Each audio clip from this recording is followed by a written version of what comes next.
희수 자연학교 학부모 장나리입니다. 작년 한 해 저와 아이에게는 많은 변화가 있었습니다. 아이의 키가 훌쩍 컸고 짧은 몇 마디 말들을 했던 아이가 어린이집에 다녀와서 놀라운 말들을 합니다. 개구리는 벌레를 먹어요. 벌에 쏘이면 아파요. 이런 이야기를 들으며 희수의 보내기를 잘했다는 생각이 듭니다.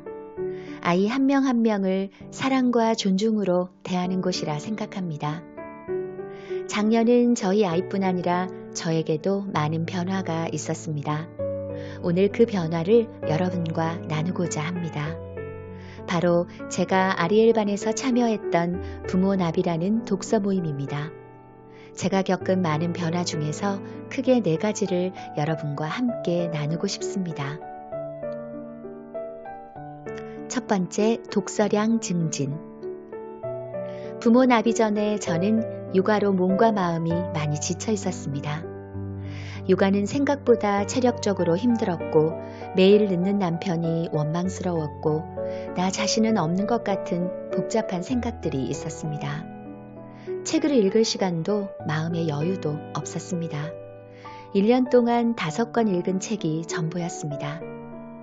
아리엘반에서 부모 나비라는 독서 모임이 있는데 한 달에 한 권의 책을 읽고 서로 나눈다 하여 신청하였습니다.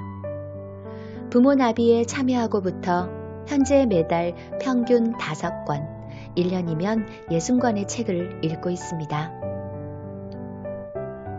둘째, 적용하는 삶, 본께적.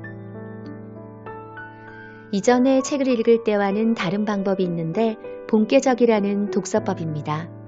본께적은 본 것을 깨닫고 적용한다는 것의 줄임말인데 이전에 제가 했던 독서법은 보고 재미나 이래서 성공하는구나로 느끼고 끝나는 식이었습니다.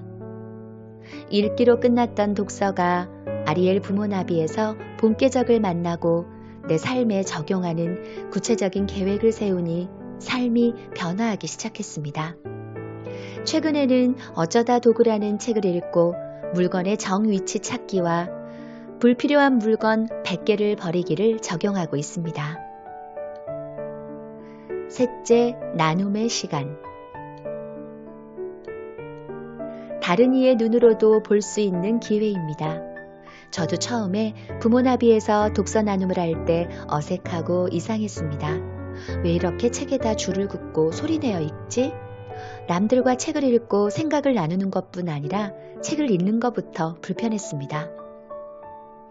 그런데 매달 한 권의 책을 읽고 서로 본 것과 깨달은 것, 적용할 것을 나누다 보니 내가 보지 못한 것을 보고 내가 생각하지 못한 부분을 나누다 보니 여러 번 책을 읽은 효과가 있었습니다.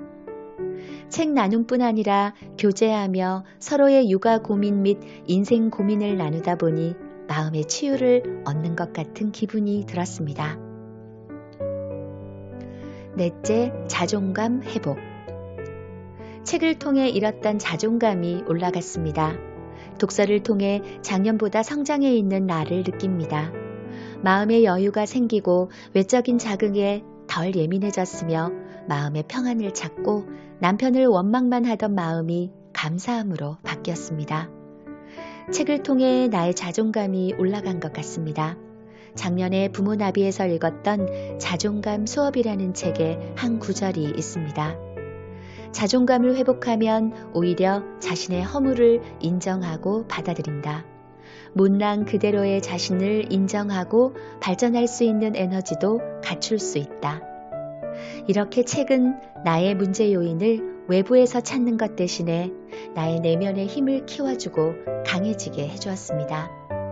내가 강해지면 스트레스가 적어지고 더 행복해집니다.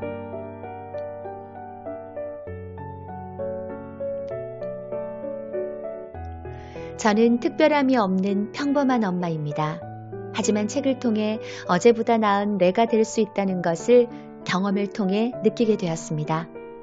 한 달에 한 권의 책을 읽고 나누었을 뿐인데 이제 한 달에 5권을 책을 읽고 독서 일지도 쓰고 있습니다. 희수에서 부모 나비를 신청하라고 한다면 꼭 신청하세요. 저처럼 부모 나비에 참여하여 작은 날개짓 한 번으로 큰 변화를 경험하시게 될 겁니다. 이 자리를 빌어 부모 나비를 만들고 부모 나비 때문에 늦게 퇴근하신 향기 선생님, 사랑 선생님께 감사드립니다. 아이의 성장뿐 아니라 부모의 성장도 생각하시는 앵두 선생님께도 존경과 감사한 마음을 전하고 싶습니다.